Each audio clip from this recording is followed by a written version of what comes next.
Bom dia, meus queridos. Como é que estamos? Tudo bem por aí? Ontem, vocês viram a coletiva do Duílio? É rir pra não chorar, não é? Eu que tô muito chato, sou eu que tô muito velho, mas não é rir pra não chorar.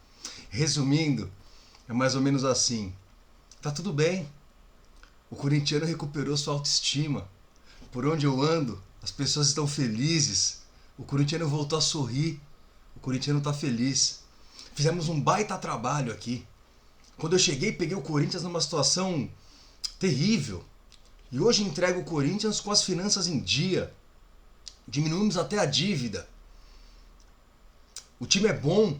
O time é muito bom. O time é tão bom que quando entram os reservas, não cai a qualidade do time. Eu até vi um dia na TV, eu estava vendo um jogo, o comentarista fez esse comentário. Quando entraram 3 jogadores e saíram outros, falaram, olha, não baixa o nível. O nível continua o mesmo. Uma coisa assim, sério, meio assustadora, né? Porque nos dá a impressão de que das duas uma, ou o Duílio Monteiro Alves é um idiota, ou ele acha que eu sou, ou ele acha que nós somos, né? Que todos somos, né? Ele muito provavelmente ficou surpreso com algumas poucas perguntas mais contundentes na entrevista, porque ele está acostumado com aquelas perguntinhas de um monte de fazedor de média puxa-saco que está ali para conseguir manter o seu acesso, né, à sala de imprensa, às coletivas, gente que faz perguntas do tipo, você tá tristinho? Vejo que você tá meio desgastado, você tá cansado, né? Você tá triste? Você acha injustas as críticas? Enfim, ontem foi um show de horror. Eu não consegui assistir a entrevista ao vivo, estava ocupado, mas deixei para ver de noite. Ontem à noite eu fui assistindo, já deitado, eu fui fazendo anotações para poder dividir com vocês, porque foi assim... Momentos marcantes da história de Duílio Monteiro Alves pelo Corinthians, eu vou citar essa entrevista. É a entrevista em que ele mostra que vive numa realidade paralela, ou que ele subestima a nossa inteligência, ou que ele subestima a nossa memória, né? Então vamos lá, vamos começar do começo, tá? Para vocês que não acompanharam tudo. Logo de cara na entrevista ele fala que o Roberto Andrade quis sair. E aí ele fala de todo o seu amor e carinho pelo amigão Roberto de Andrade, que por mim não sairia. Eu não entendo porque o Roberto vai sair, porque ele tem participação em tudo que foi feito aqui nesses últimos 3 anos. Esse é o problema, né? Pois é, eu acho, Duílio, que todos que têm participação no trabalho feito nos últimos 3 anos do Corinthians tinham que ser sumariamente demitidos, entendeu? Para não falar tomar chibatada em praça pública, que é o que eu realmente acho que vocês merecem. Ou seja, você falar que o Roberto de Andrade faz um grande trabalho, você tá de brincadeira, né? E outra coisa que eu acho incrível é vocês chamarem para vocês os méritos de terem diminuído o plantel do Corinthians de 120 jogadores para 47. É mais ou menos assim, né? O Corinthians estava numa draga total. Aí um dia andava tranquilamente pela rua do Duílio Monteiro Alves, quando foi sugado por essa coisa chamada Corinthians e obrigado a ser presidente do clube. E ele corrigiu todos os erros dos quais ele não tinha nada a ver. Só um imbecil acredita nisso. Ele era o diretor de futebol, eu falei isso aqui inúmeras vezes. Muitas das maiores, das piores contratações da história recente do Corinthians passam diretamente, necessariamente, pela mão de Duílio Monteiro Alves. Ou de Roberto de Andrade, ou de André Sanches. Se você acha que isso tudo é uma coisa só, você não errou, isso tudo é uma coisa só. Foram eles que trouxeram Richa, Sornossa, Júnior Urso, Ramiro, Arauz, Vital, Luan, Everaldo, Jonathan, o Cafu, o Davó, e Avelar, e Michel Macedo, e todos esses caras. Foram eles que trouxeram, e Marlon, foram eles que trouxeram todos esses caras. Foram eles que fizeram aquele poderoso Sub-23 do Corinthians, vocês lembram? Cada semana chegava um jogador novo pro Sub-23, 50, 80 pau. Filho do André Negão tinha salário, jogava lá no Sub-23, entre outras boquinhas que havia no Sub-23. Um escândalo, o Sub-23 do Corinthians. Quem é que tava lá? Eram eles, era a mesma turma. Ou seja, qual que é a explicação pra dívida do Corinthians pular de 500 para 1 bilhão? É isso. Não é porque foi para pagar estádio, tem imbecil que fala isso, não, mas é porque teve que botar as contas em ordem. A dívida dobrou, amigão. O time não ganha nada em campo e a dívida dobrou. Não é que o time não ganha nada em campo porque você tá pagando dívida, não. Não tinha papo de bom e barato nada, era ruim e caro. Gastaram os tubos, como se não houvesse amanhã, com jogadores nebulosos. Contratações nebulosas, negociações nebulosas, foram eles que fizeram. E agora o cara chega na coletiva ontem, falando baixinho, tossindo para cada 3 perguntas, falava, dava uma tossidinha, coitado, todo frágil, todo ali coitadinho, pagando de Salvador. Eu não me importo de entrar para a história como presidente do Corinthians, o primeiro em não sei 30 anos que não foi campeão. Eu quero ser lembrado como o cara que deixou as finanças em dia, que arrumou o Corinthians. Arrumou o quê, amigão? É aquilo que eu falo, ou ele é um idiota, ou ele pensa que nós somos. Aí teve uma hora lá que o repórter perguntou pra ele, tá, mas a dívida então ela baixou de quanto? E ele, não, isso aí veja bem, eu vou deixar pro Core, não quero atropelar o Core, vou deixar eles responderem. Custava falar, mais ou menos? Olha, tava em 1 bilhão, agora tá em 800 milhões.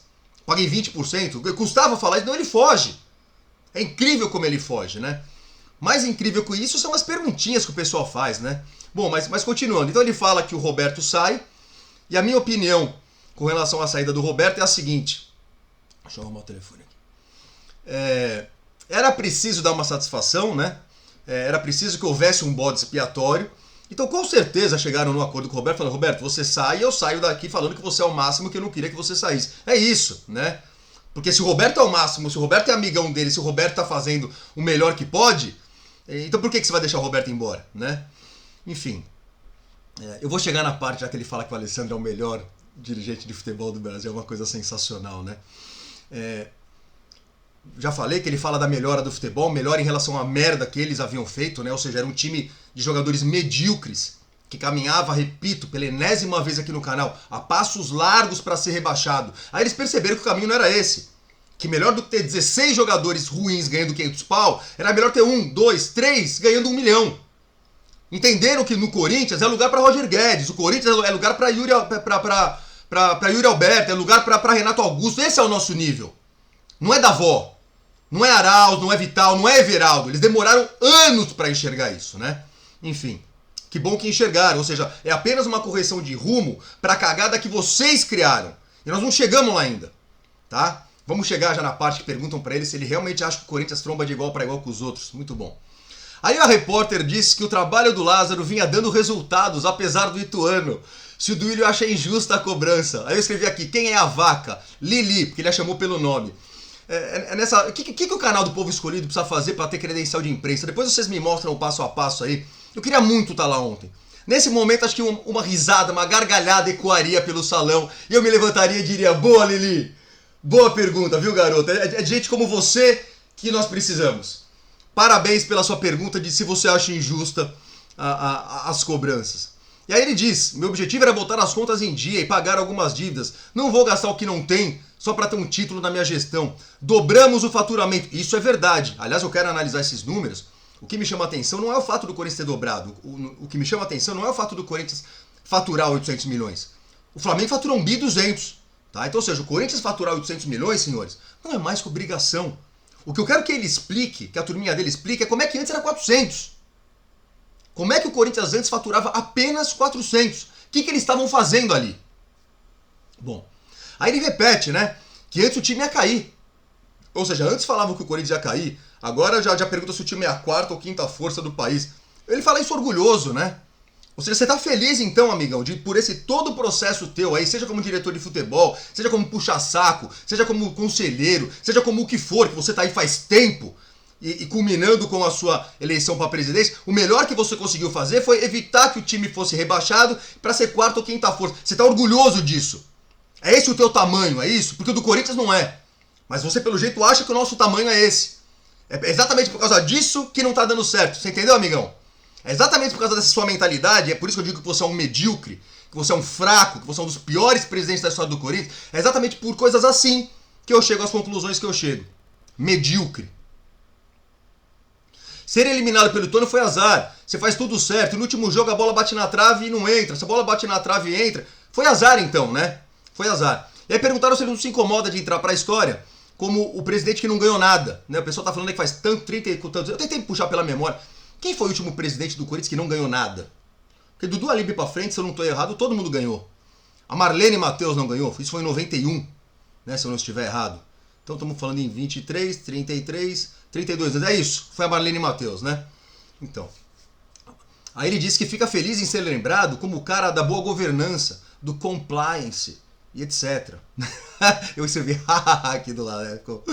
Aí a menina do IDC pergunta de renovações de contratos por vencer.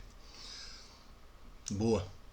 Aí fala de planejamento ruim, pergunta se o planejamento foi ruim ou não, ele fala, o Corinthians tem grande time e grande elenco. Aí falou aquilo que eu disse pra vocês aqui, que nas substituições o nível não cai. Porra, como que o nível não cai? Mas, e nessa hora, ninguém teve culhão suficiente pra falar, não, pera aí, amigão, você tá de brincadeira? Mas lá pra frente vai ter, tá? Eu tô guardando. Nem todas as perguntas foram medíocres, tá? Alguns dos repórteres tiveram coragem de fazer a pergunta que deveria ser feita. Houve momentos constrangedores ali, deu pra ver que ele deu uma peidada, né? Mas enfim, vamos continuar. E aí ele fala que vai acumular o cargo de presidente com o diretor de futebol.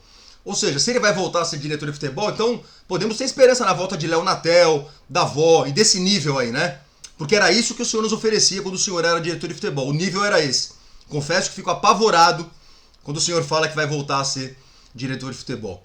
Aí ele assumiu a cagada com relação ao Silvinho e disse, esse ano foi diferente. Fizemos tudo direitinho, já no final do ano passado, já com o Lázaro, já desde o final... Pois é, amigão, já lá no final do ano passado, quando você deveria ter contratado o Galhardo, quando você deveria ter oferecido uma soma obscena pro Tite, quando você já deveria ter contratado um treinador de futebol, você achou por bem fechar com o Fernando Lázaro, né? E até hoje não explicou o que te levou a fechar com o Lázaro. O que foi que você viu o Lázaro fazendo? Ah, o que a gente vê no dia a dia. O que você viu no dia a dia? O cara nunca treinou um time de futebol. Você realmente achou que se efetivasse o Lázaro em novembro, dezembro, você ia chegar voando esse ano, né? Tá certo. Aí o Salazar pergunta, qual o perfil de reforços? Ele responde um meia pro lugar do Renato Augusto, mas sabemos que o Maicon, essa hora foi sensacional. O cara pergunta isso pra ele, ele fala, precisamos de um goleiro pro Renato, mas sabemos que o Maicon e o Fausto podem fazer essa função. Esse cara já jogou bola na vida? Ele assiste jogos do Corinthians? Ele tem noção de em qual posição jogam os seus principais jogadores? Porque se você fala pra mim, seriamente, que o Maicon pode fazer a função do Renato, eu vou parar de conversar com você. Eu falei assim, opa, esse cara não tem nível pra trocar ideia. Não tem nível, né? Falar que o Fausto pode fazer o papel do Renato, o Fausto mal tá fazendo o papel dele. Hoje ele tá no banco do Rony. O Maicon quando entra é uma tragédia. Como assim você fala que esses caras podem fazer o perfil do Renato? Isso tudo para não justificar o fato de que faz 2 anos que o Corinthians depende demais do Renato. E eu tô batendo nessa tecla aqui há 2, não sou só eu, tá? Qualquer corintiano com 6 neurônios já percebeu isso. E é incrível como tem bastante gente que não tem nem 6, né? Porque o que tem de gente que defende a diretoria é uma coisa incrível. Mas aqueles que estão há 2 anos vendo, tô vendo que desde o Silvinho, o único meia que joga bola no time do Corinthians é o Renato. Se não tem o Renato, não acontece nada. E ele não enxergou isso. Esse cara que vai ser agora nosso diretor de futebol também, ele não enxergou isso. Ele até agora não conseguiu trazer um cara pro lugar do Renato. E incrível como as pessoas caem nessa esperrela, nessa conversinha, de que não, mas o Renato é insubstituível, como o Renato não tem. Como diz meu amigo Adalberto do Papo Fiel, a impressão que dá é que quando o Renato parar, o Corinthians vai fechar as portas, né? O Renato não joga mais? Olha, então eu te vim aqui hoje anunciar que o Esporte Clube Corinthians Paulista está encerrando suas atividades depois de gloriosos mais de 100 anos, porque o Renato parou. São 7 bilhões de pessoas no planeta, nenhuma delas pode fazer a função do Renato, entendeu? Nós não temos competência, capacidade para ir na Argentina, para ir no Uruguai, para ir no interior do Brasil, para ir para Minas Gerais, para ir para o Sul, para ir para o Nordeste, para ir para onde for e encontrar um meia que saiba jogar bola. É isso que esses caras estão tentando vender pra gente, que não dá, que não trouxeram ninguém pro lugar do Renato, porque não tem. E ele até ironizou. Sim, ele ironizou nesse momento, perguntou pros repórteres, vocês conhecem alguém aí? Vocês têm um nome? Me dá um nome. Ele falou. Nessa hora que eu também gostaria de estar lá. E fala pra ele, me contrata pra diretor de futebol, amigão. Você não falou que o Alessandro é o melhor cara que ele fala, aliás, ele falou isso no começo, tá? Aliás, não, é depois. Um cara vai perguntar, eu já vou chegar lá. Essa hora é muito boa, é muito boa. Olha, é rir pra não chorar. É trágico, tá? Eu tô aqui, mas é trágico. Não, vamos lá. O Salazar perguntou. Tá. E aí, ó, mais uma pérola. Lá pelas tantas ele mandou. E outra, se a gente tiver jogador em todas as posições, a gente não consegue usar os jogadores da base. Manda todo mundo embora então. Aí você pode usar a base inteira, amigão. Que raciocínio é esse? Você tem que ter uma base forte, coisa que você não consegue faz tempo, tá? Coisa que todo mundo sabe, que a base do Corinthians é loteada pertence a um certo senhor cujo nome não posso falar para não tomar processo, que é ele que manda e desmanda lá. Que pra você poder jogar na base do Corinthians, você tem que ser amiguinho de um, amiguinho de outro, ou ser jogador empresário e tal. Todo mundo sabe como funciona a trágica base do Corinthians hoje. Todo mundo sabe. Então faça direito o seu trabalho, coloque gente competente pra tomar conta da zaga, e aí quem sabe, da base, e aí quem sabe, com jogadores bons da base chegando, você não precisa trazer de novo Romero, Balbuena e outras coisas que o senhor contratou, que vamos comentar aqui também, tá? Aí o Salazar mais uma vez. Há quem diga que você não pode se candidatar, mas se você puder, você quer, pergunta que você não tá bem de saúde, né? Puta que pariu. Cada perguntinha. E aí, essa pelo menos foi lamentável. E aí ele responde que ele não seria porque é muito cansativo. É muito cansativo, sabe? E nessas horas me deu uma certa pena, uma certa dó dele, do Roberto, do Andrés, de todos esses caras que se sacrificam tanto pelo Corinthians. Esses caras que abrem mão da sua própria saúde, da convivência com a sua família, em nome de um bem maior, sabe? Caras que estão perdendo dinheiro, coitados. Entendeu? Como é difícil, como deve ser sofrido para eles assumirem todos esses cargos. Deve ser por isso que eles não largam. Deve ser por isso que eles estão há tanto tempo ali e não largam. Como deve ser difícil pro Roberto Andrade ter ficado tanto tempo como diretor de futebol, pro Duílio, que tá lá faz mais de 10 anos, pro Andrés, que não sai de lá. Como deve ser sofrido para esses caras trabalharem no Corinthians, né? Como eles se sacrificam por nós. Acho que nós todos deveríamos ser eternamente gratos a esses caras, né? E aí ele fala que tá feliz porque conseguiu fazer praticamente tudo que ele se propôs a fazer. O seu plano de governo, etc e tal. Sensacional. Aí vem uma pergunta boa. Finalmente alguém manda uma pergunta boa. Já que você tá cansado, já que a vida é dura e etc e tal, e você tá falando em acumular o cargo de diretor de futebol, por que você não contrata um profissional para gerir o futebol? Por que você não contrata um profissional para ser diretor de futebol? Nessa hora ele responde, mas eu tenho o melhor do Brasil, o Alessandro. Ele mandou essa. O Alessandro com toda a sua desenvoltura, o Alessandro com todo o seu carisma e com toda a sua perspicácia, Alessandro que traz tantos jogadores bons pro Corinthians, Alessandro que montou essa verdadeira seleção que o Corinthians tem. Sim, ele disse que o Alessandro, o morto do Alessandro, é o melhor do Brasil. Então tá bom. Sim, ele é um fanfarrão. Que melhorou muito de 2 anos pra cá. As empresas que fazem negócio com o clube, o mercado no geral confia mais, por isso dobramos o faturamento. Aí o tal do Capelanes pergunta qual a situação da dívida. E ele foge e diz que vai deixar pro conselho, como eu falei pra vocês aqui, né? Qual que era a dificuldade? Ele fala, não, era 1 bi, agora é 800, Qual que é o problema? Ele acabou de se gabar do fato de ter deixado contas em dia e ter pago dívida. Aí o cara pergunta, quanto você pagou? Não, veja bem, não vou falar. É incrível, é subestimar a nossa inteligência. Aí finalmente um cara lá fala assim, olha, apareceram lacunas no Campeonato Paulista. Quando o Yuri não joga, complica. Faltam jogadores de lado. O Fábio Santos tá velho. Você acha mesmo que esse time vai encarar de igual para igual o River, o Palmeiras, o Fluminense? Monstro, eu coloquei aqui. Quem era esse cara? Era o Vessone. Parabéns, Vessone. Eu desço a lenha no senhor aqui muitas vezes, falo que você é um passador de pano sem igual. Ontem você não foi. Parabéns pela pergunta, tá? E ele sabonetou. Disse que acredita que não, que os jogadores que estão lá são capazes de dar conta do recado, que o Duqueiroz improvisado pode ir bem, do Duqueiroz tá indo embora, tá? Que o Romero... Cara, ele falou do Romero. Ele falou que acredita que o Romero possa entrar e desempenhar a função. O Romero não faz a dele faz tempo. O Romero não consegue andar em campo. O Romero, aliás, se eu estivesse lá, eu levantaria a mão e falaria, não, peraí. Por que você trouxe o Romero de volta? Qual foi a sua lógica? Explique, por favor, para 30 milhões de pessoas ou mais, qual que é a sua lógica em trazer o Romero de volta? Ele realmente falou essa na entrevista, que ele acha que o Romero pode entrar e dar conta do recado. O Bidu. Ele citou o Bidu. Bidu parece que nem tá treinando de lateral. Parece que o Bidu assustou a comissão técnica. Você vê o nível técnico do Bidu. E ele mandou essa, que tá tudo bem. Mas eis que logo na sequência alguém foi mais monstro ainda e disse: você disse que o nível do time não cai com os reservas. Permita-me discordar, e a torcida também discorda. O torcedor não quer o Corinthians coadjuvante, mas protagonista. O cara ainda botou as sílabas assim. Depois quero saber quem é esse cara. Protagonista. Ídolo. Eu até escrevi aqui. Ídolo, quem é esse cara? Resposta dele.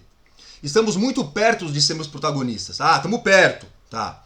Vocês se empolgaram com o que viram no Campeonato Paulista? Quem se empolgou com o Campeonato Paulista? Quem? Nós perdemos do Bragantino num jogo vergonhoso. A palavra é essa. Assustador. Foi o jogo contra o Bragantino.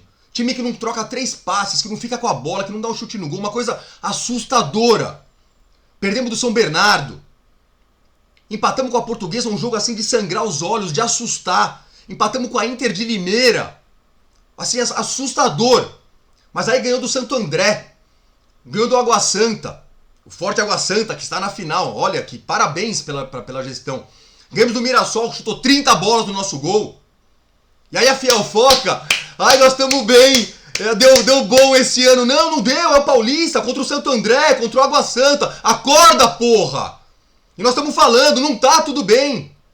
Percebe como eles tentam vender isso pra gente? Tá tudo bem, relaxa, vai dar tudo certo. Estamos fazendo um baita de um trabalho aqui. Shhh, silêncio, Duílio trabalhando. Eu começo a achar que ele acredita nisso. Eu começo a achar que ele de fato pensa que tava tudo bem. Que vocês se encantaram com o Campeonato Paulista. Quem se encantou com o Paulista? Foi o Marco Belo que fez a pergunta pra minha surpresa. Marco Belo é aquele que falou da sogra do VP, quem manda na tua casa, você tua mulher, ela foi infeliz naquela lá. Mas muito bom nessa, tá, seu Marco Belo? Já elogiei o Marco Belo hoje, já elogiei o Vessone, olha que loucura. Bom, Duílio tergiversou mais uma vez, fugiu, negou que havia dito que o nível não cai quando entram os reservas, coisa que ele tinha dito lá atrás. Falou, não, disse que um comentarista falou quando entrou o Maicon, entrou o Falso, que o nível não caia, beleza. Disse que não somos o melhor time do Brasil, parabéns. Mas que somos muito críticos com esse time, com esse elenco.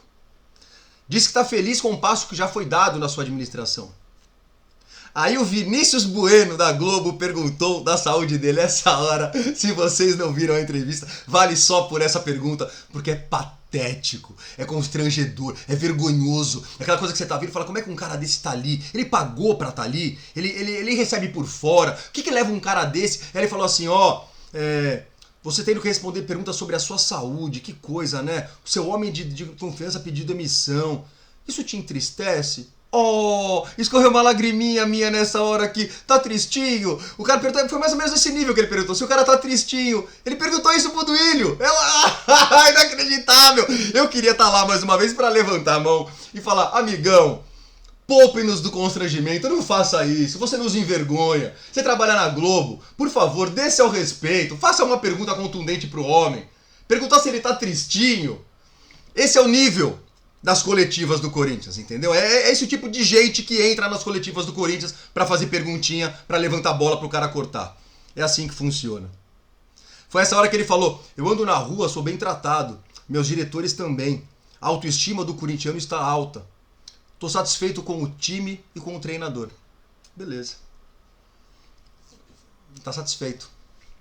A autoestima do corintiano está elevada. A de você está? A minha autoestima, como eu falei pra vocês aqui 80 vezes, só vai estar elevada no dia que o Corinthians for protagonista em todos os campeonatos. Se vai ganhar ou não, é outra história. Mas o Corinthians entra no campeonato pros outros tremerem. Pegar o Corinthians é pavor, é pânico. Quem que vão pegar o Corinthians? Caralho. É isso, é o mínimo que eu espero. Que o Corinthians entre em todos os campeonatos pra ganhar. Se vai ganhar ou não é outra história. É o mínimo que nós esperamos, dado o tamanho do clube pro qual nós torcemos. Mas esses caras não entendem isso. Ou entendem, mas não conseguem fazer nada melhor que isso. Aí o Zé Ruela pergunta quais atitudes o clube vai tomar contra os responsáveis pela invasão. Boa, amigão, é isso aí. Persegue os caras lá, descobre quem foi que cortou a grade, tá? Manda a conta da grade pro cara, isso. Como me incomoda isso. Como tem coxinha ali, hein? Uma coisa assustadora. Aí essa é boa também. O Rodrigo Fragoso, do TNT Esportes, pergunta. O Paulo Nobre, vamos falar do rival, quando chega no Palmeiras, diz que o Palmeiras não tinha dinheiro para pagar conta d'água. Qual o tamanho do buraco que você enfrentou, que você encontrou quando chegou no Corinthians? Baita pergunta. Até porque ele tava lá. Não é que ele veio de Marte e chegou no Corinthians. Ele era da turminha. Se havia um buraco, ele também é responsável pelo buraco. Então o cara perguntou isso pra ele.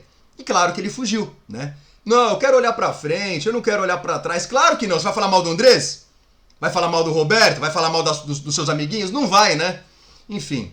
E foi isso, senhores. E assim se encerrou a sensacional entrevista do senhor Duílio Monteiro Alves, lamentável presidente do Corinthians, uma coletiva patética, constrangedora, de alguém que precisa vir a público falar alguma coisa. Então pegaram o Roberto Andrade ali como bode expiatório e entregaram o cara aos leões, entendeu? É isso. Falando que não, falando que o cara é nosso amigo, que o cara é o máximo, que queríamos que ele tivesse ficado. E é isso. Roberto de Andrade, portanto, sai pra nada mudar. Como diz Lampedusa, né? Já é um clichê isso daí no clássico livro O Leopardo. Às vezes é preciso mudar as coisas para que tudo continue como está, né? Então é isso. Então a gente tira o Roberto Andrade para que tudo possa continuar exatamente do jeito que tá e segue o baile, né? É isso. Queria mandar um abraço, tá? Agradecer o pessoal que no último vídeo aqui entrou. Eu não acabei nos comentários, então pode ser que tenha mais. Eu juro que agradeço todo mundo no próximo, tá? Rafael Cardoso, de novo, Rafa, obrigado. Bruno Vitório Mantos. Bruno Vitório Mantos ou Martos. Porra, mano, Bruno, vou dar uma olhada lá e corrijo, tá? Marcel Budal, meu truta. Thiago Lisboa e mais uma vez o Gabriel Frontana. Muito obrigado a todos vocês, tá? Quem entrou aqui embaixo no valeu, manda um dedinho pro canal, me ajuda demais, agradeço de coração. É isso aí, senhores, é isso aí. Tenho certeza que nada dura pra sempre, né? Nada dura pra sempre, não há mal que dure pra sempre. Eu tô há 2 anos aqui no canal frustrado, são 2 anos de lamentações, são 2 anos de críticas pesadas, são 2 anos de frustrações. São 2 anos vendo o Corinthians muito, mas muito abaixo daquilo que o Corinthians tem que ser. E por isso eu cobro, por isso eu encho o saco, por isso eu fico indignado, por isso muitas vezes eu sou xingado, porque eu não aceito nada menos do que o máximo quando o assunto é o Corinthians. Nós estamos longe disso. Nós estamos longe de ter pessoas sérias o suficiente para encarar esse desafio que é administrar o Corinthians. Temos eleições aí em novembro, já disse várias vezes, vou votar na oposição, não porque eu goste, morra de amores pela oposição, todo respeito, o Augusto Melo, que eu fico chamando de Augusto Nunes, é mais um que não domina o plural, né? Mais um que tem dificuldades para se expressar, vão me xingar aí do outro lado, falando, ó, isso é elitista. Não, não é elitismo não, tá? Eu acho que para você comandar o Corinthians, no mínimo você tem que saber falar, tá? E isso é para todos. Ah, mas o Matheus falava mal, eram os anos 70, né? Eram os anos 80, eram outros tempos. Eu quero gente qualificada no Corinthians, e nós não temos. Não temos. O que me leva ao assunto da SAF. Mas isso é uma outra história, a gente deixa para um outro vídeo. Que eu já estou há 27 minutos falando. Desculpa alugá-los por tanto tempo. É isso aí. Abraço a todos e vai Corinthians.